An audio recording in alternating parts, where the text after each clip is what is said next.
Hello students, welcome to the YouTube channel तेजस गुरुकुल।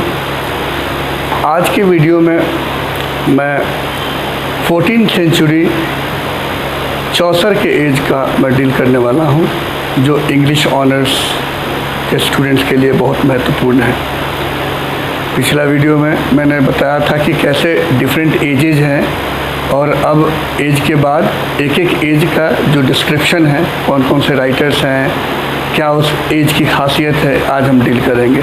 तो आज का जो टॉपिक है 14th century the age of Chaucer. Chaucer को हम फुल नाम जॉफ्री चौसर से जानते हैं। इनका जन्म जॉफ्री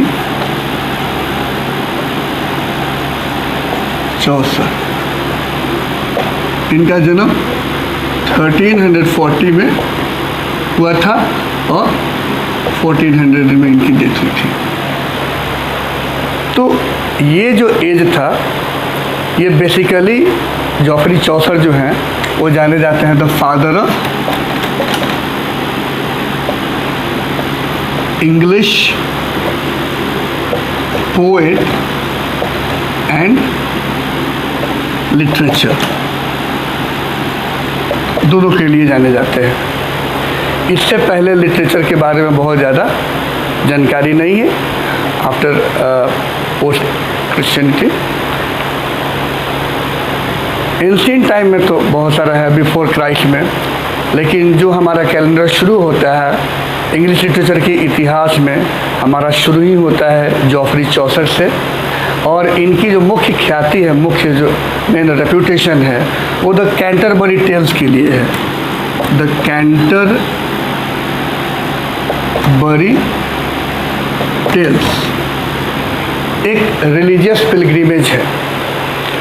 उसमें जो एबरेशंस थे उस समय इंग्लैंड में, चर्च में, मॉन्क्स, विमेन, मेन, तो जिस तरह का करप्शन था, एबरेशन था, उस चीज़ को ये अपने टेल के द्वारा, कैंटरबरी टेल्स के द्वारा ये समझाने की कोशिश की है। काफ़ी इंटरेस्टिंग है, जिसमें जितने भी यात्री हैं, पिलग्रिमेज जो है, वो हर आते और जाते उन लोगों को असाइन था कि इतने कहानी सुनाएंगे जाते समय फिर लौटते समय। हालांकि वो पूरा नहीं हो पाया। तो हम जानेंगे कि इनके कंटेम्प्ररी कौन थे। इनके कंटेम्प्ररी का नाम था विलियम लैंगलैंड, और इनकी जो रेपुटेशन है विलियम लैंगलैंड की, वो पायस द प्लाउमैन के लिए है। पायस द प्लाउमैन, ये काफ़ी फेमस वर्क है इन दोनों का।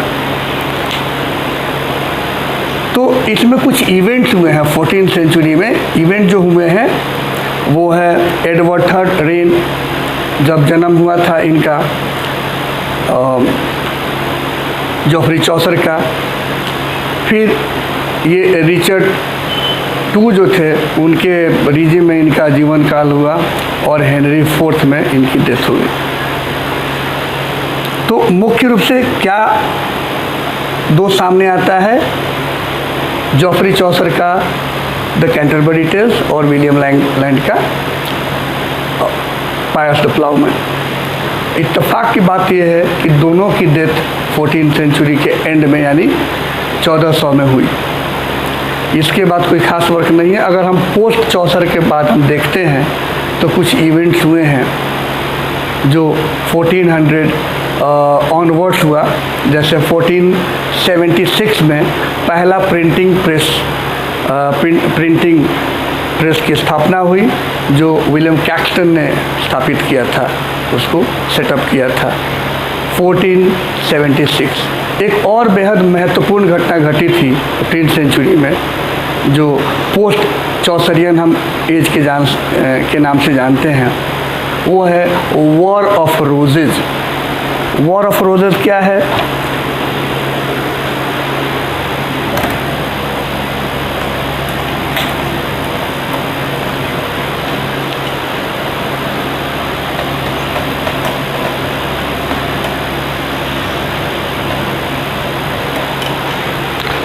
अब इसके एज को जानने के लिए ज़रा हम पोस्ट में चलेंगे। कि चौसर के समय कौन कौन सी घटनाएं घटी थी। तो एक ब्लैक डेथ जो था, जिसको नाम से जानते हैं द ब्लैक डेथ, ये एक्चुअली प्लेग था, ठीक है, जो 1348 में हुआ था और ये चला था 49 तक, 1 साल तक चला था। उस समय इंग्लैंड में एक बहुत बड़ी त्रासदी थी जिसको हम ब्लैक डेथ के नाम से जानते हैं, वो है प्लेग। दूसरी जो घटना घटी वो विक्लिफ का बाइबिल प्रकाशन में आया था, जोफ्री चौसर के रेन में, और 1400 में दोनों की डेथ होती है, विलियम लैंगलैंड की और विलियम चौसर दोनों की। पोस्ट चौसरियन एज में जब हम आते हैं तो जो बेहद महत्वपूर्ण घटनाक्रम हमारे सामने आती है वो क्या होता है, death of Henry fourth. Henry fourth की डेथ होती है, ठीक है। उसके बाद जो दूसरी घटना घटती है, वॉर ऑफ रोजेस। ये घटना घटती है 1455 जो 86 तक चलता है। अब समझें कि ये वॉर ऑफ रोजेस क्या है। दो हाउस को हम जानेंगे, दो वंश को कह सकते हैं, दो डायनेस्टी को। एक है यॉर्किस्ट यानी हाउस ऑफ यॉर्क। दूसरा है लैंकेस्टेरियन यानी हाउस ऑफ लैंकेस्टर। ये दो वंश है या दो हाउसेज कह सकते हैं। पहले डायनेस्टी चलता था और यूँ कहें कि मोनार्की चलता था, राजतंत्र। तो दो अलग अलग राजतंत्र था, एक यॉर्किस्ट और एक लैंकेस्टेरियन। इन दोनों के बीच में एक कोल्ड वॉर चला, यानी कौन किसको सपोर्ट कर रहा है। तो दोनों का एक बैज था, यानी जो यॉर्किस्ट को सपोर्ट करते थे जो, उन्होंने वाइट रोज यानी यॉर्क का जो बैज था वो वाइट रोज था, और जो लैंकेस्टर को सपोर्ट करते थे उनका सिंबल था या बैज था रेड रोज। 1455 में ये वॉर चला, लंबे समय तक चला और अंत हुआ 1486 में। और इसमें जीत किसकी हुई? हेनरी ट्यूडर की। हेनरी ट्यूडर, यहीं से ट्यूडर डायनेस्टी आगे बढ़ा। और ट्यूडर डायनेस्टी में क्या होता है कि इन्हीं की बेटी आगे वो एलिजाबेथन पीरियड से पहले वो महारानी बनती है, बहुत कम समय के लिए वो बनती है 1554 में, ठीक है, जिसका नाम था क्वीन मेरी।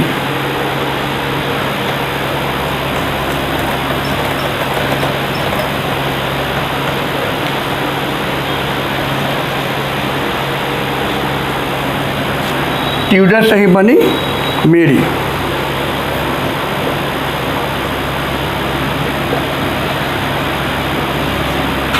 और इनके डेथ के बाद, चूंकि इनका भी डेथ हो गया 1558 में, तब आगे हम जो दूसरा एज है, शेक्सपियर का एज या एलिजाबेथ का एज या रिवाइवल या रीबर्थ, रेनेसां, इन सब नाम से हम जानते हैं, तब जाके एलिजाबेथ महारानी बनती है 1558 में, ठीक है। तो चौसर के समय जो पोस्ट चौसरियन जो वर्क हुआ उसमें बाइबिल आया विक्लिफ का, वॉर ऑफ रोजेज हुआ, और यूटोपिया, मोर्स का जो यूटोपिया था वो प्रकाश में आया। टिंडेल का न्यू टेस्टामेंट आया बाइबिल का, और कवरडेल्स का भी बाइबिल आया। टोटल्स का मिससेलेनी पब्लिश हुआ था।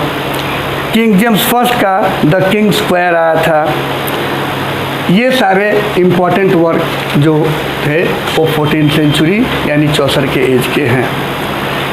इसके बाद वो लगभग डार्क एज माना जाता है। मैंने पहले पिछले वीडियो में बताया था कि 15th सेंचुरी बहुत ज़्यादा उपयोगी नहीं रहा, इसलिए इसकी बहुत ज़्यादा चर्चा नहीं है। 14th सेंचुरी के बाद सीधे 16th सेंचुरी की चर्चा होती है, इसीलिए चौसर एंड पोस्ट चौसर एज के नाम से उसको हम जानते हैं, पढ़ते हैं। तो चौसर के ठीक बाद आ जाता है 1400 ऑनवर्ड्स, वो पोस्ट चौसरियन एज माना जाता है। इसमें कोई बड़े राइटर्स या बहुत बड़ा कोई काम हुआ नहीं, क्योंकि उस समय इंग्लैंड जो है बहुत त्रासदी से गुजर रहा था। जो ब्लैक डेथ जो था, जो प्लेग के नाम से जाना, प्लेग को ब्लैक डेथ के नाम से जाना गया, वो पूरा इंग्लैंड को हिला के रख दिया था, इसलिए वो डार्क एज ही माना जाता है। कोई बहुत बड़ा एजुकेशनल या लिटरेटिक डेवलपमेंट हुआ नहीं। तो अगले वीडियो में हम जब चर्चा करेंगे तो सीधे एलिजाबेथन एज पर हम लोग आएंगे, जो 1558 से शुरू होता है। चौसर के बारे में इतना ही है। Thank you very much. Keep on watching and subscribing. Thank you.